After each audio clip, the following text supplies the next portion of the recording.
You know, I was kind of thinking we could put this video off till tomorrow because it is getting late today on Friday.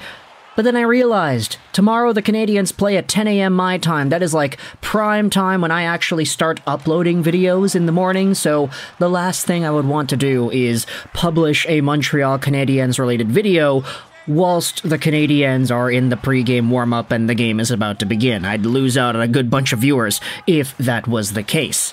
So we're taking our news from tomorrow morning and bringing it over to today, and we're also taking a look at some other news and tidbits from the NHL and, in particular, the Atlantic Division via ProHockeyRumours.com. Because this article published earlier today by Brian LaRose has 3 very interesting stories compiled within that I thought were interesting enough to make a video about.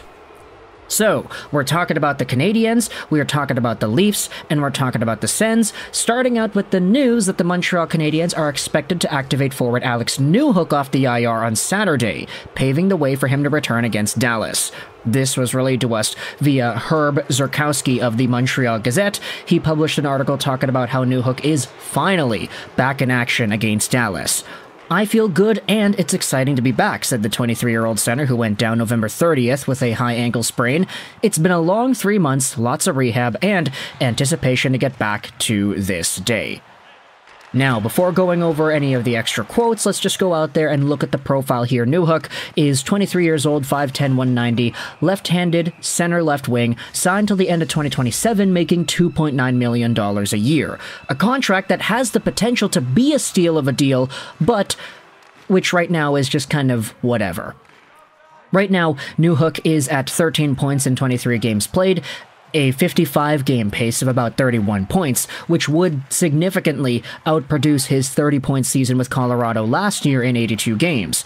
Newhook has been in this 30-range mark for a while now, and as a guy who used to be one of the studs on BC in the NCAA, there was a lot of potential and hype for Newhook considering his first-round status as a 16th overall pick and all the stuff that he did with the BCHL's Victoria Grizzlies. I remember paying a lot of attention to Newhook in this season because of his speed, the way he controls the pace of play, how he handled the puck when he had it on his stick, and just the overall dominance that Newhook could provide.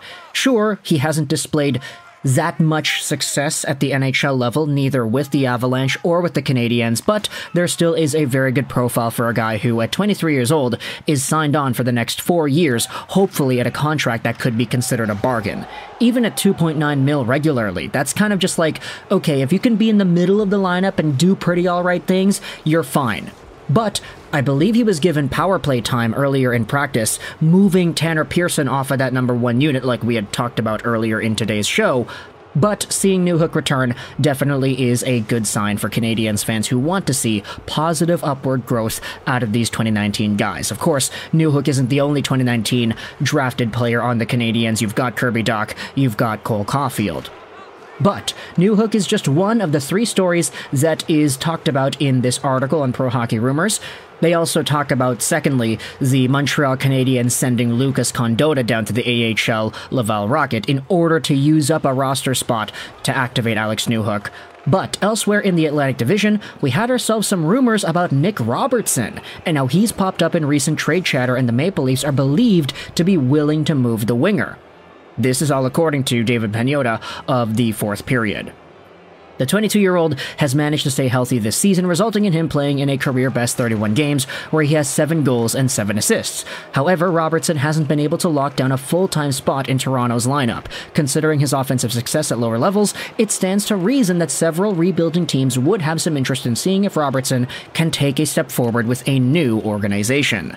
Now, this article that was published on the 4th Period earlier today does go out there and highlight the Robertson conversation. If you scroll down to the bottom here, Nick Robertson's name has started to pop up in trade chatter as a piece the Maple Leafs are willing to move, though I don't believe he's a player the Flames are currently interested in. He's performed well since rejoining the big club this season and put up solid numbers in the AHL. With Toronto's reluctance to move top prospects Fraser Minten and Easton Cowan, Robertson seems to be the carrot the team is dangling.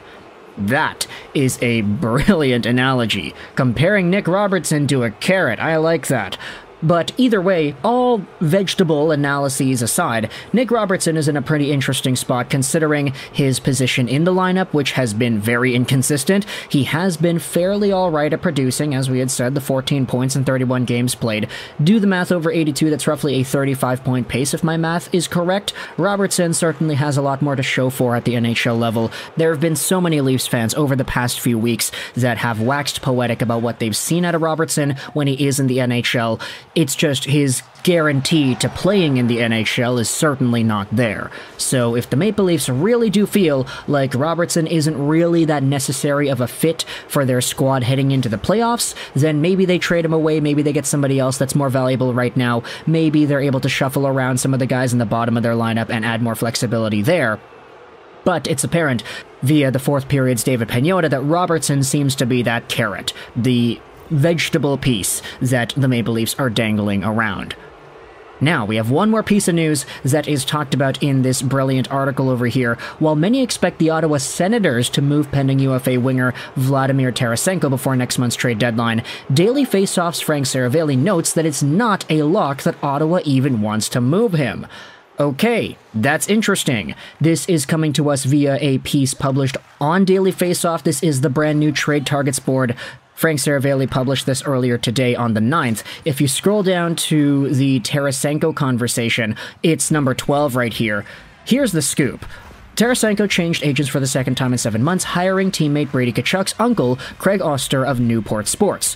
What is he seeking with the agent change? We're not entirely convinced the Sens want to move Tarasenko, who, by the way, owns a full no-trade clause. In what has been a disastrous season, sources say that Tarasenko and Giroux may be two important leading voices. They've been hugely beneficial to Ottawa's younger guys mired in another lost season. Tarasenko has also produced above his pay rate. Sens GM Steve Staios admitted this week he hasn't had discussions with Tarasenko on a contract, and even though he's an easy UFA to cash in on, he's not absolutely a slam dunk to get traded.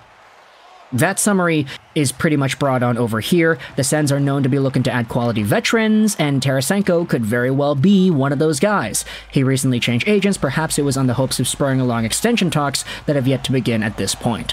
So, these are our three stories for the night. For Atlantic teams, Montreal, Toronto, and Ottawa. Newhook is coming back. Robertson seems like he could get traded. And Tarasenko may not get traded after all. Very interesting stuff.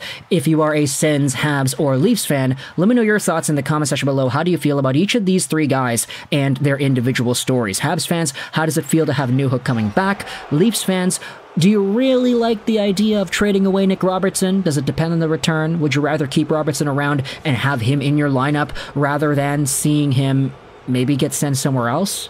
Because if Nick Robertson goes out there next year, plays a full 82-game campaign in the NHL, and maybe gets 15 to 20 goals, I wouldn't be surprised. If you are on the same boat, then let me know your thoughts in the comment section about that. And then for Vladimir Tarasenko, if you're a Sens fan, what are your thoughts on the idea of him actually sticking around? We've seen a lot of Sens fans be more than willing to accept guys like Claude Giroux as a part of this team into the next few years. Is Tarasenko also in that boat? Has he been that good? I mean, his point production has been stellar, 33 points in 45 games on the Ottawa Senators, but if he does not decide to get traded and sticks around instead, what are your thoughts about that? Let me know your thoughts in the comment section below. I hope you enjoyed this video. And bye.